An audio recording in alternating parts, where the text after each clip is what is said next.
Good morning, I'm Nivareti Manu, and this is your morning news fix for Wednesday, 6th of May.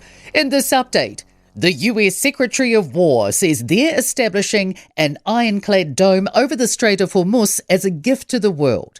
Earlier in the week, President Donald Trump announced Project Freedom, a directive for the US military to escort stranded ships through the strait. Officials maintain a ceasefire is still in place, despite attacks from both sides in the waterway.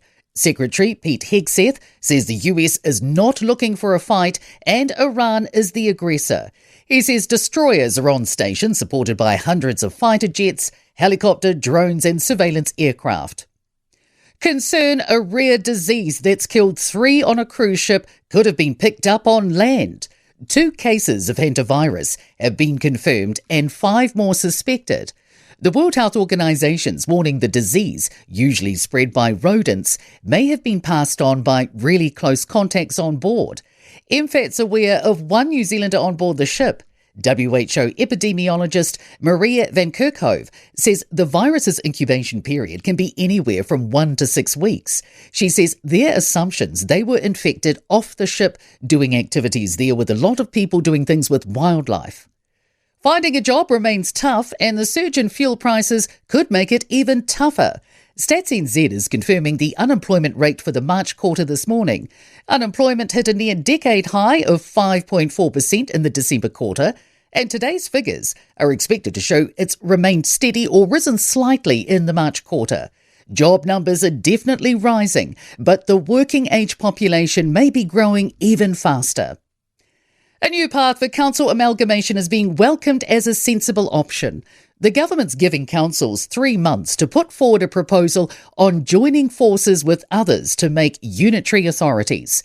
Central government will step in after the next local elections to decide what happens with those that don't come up with plans.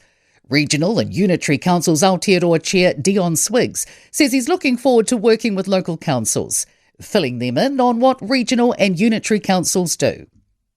The Children's Commission is calling for more robust training in child protection after more than 300 reports of teacher misconduct last year. Among the reports to the Teaching Council were concerns like inappropriate use of force, competence and breaches of professional boundaries. Claire Ahmed says teachers are uniquely positioned to protect children from harm and are often the first to notice when something's not right in a child's life. She says it's critical teacher training and professional development focuses on power dynamics and keeping children safe.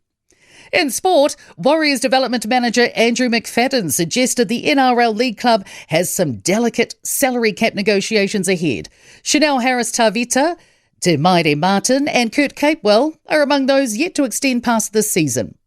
Women's world tennis number 1, Aryna Sabalenka, has criticised prize money at the French Open, suggesting players should boycott Grand Slams unless they receive a larger share of tournament revenue.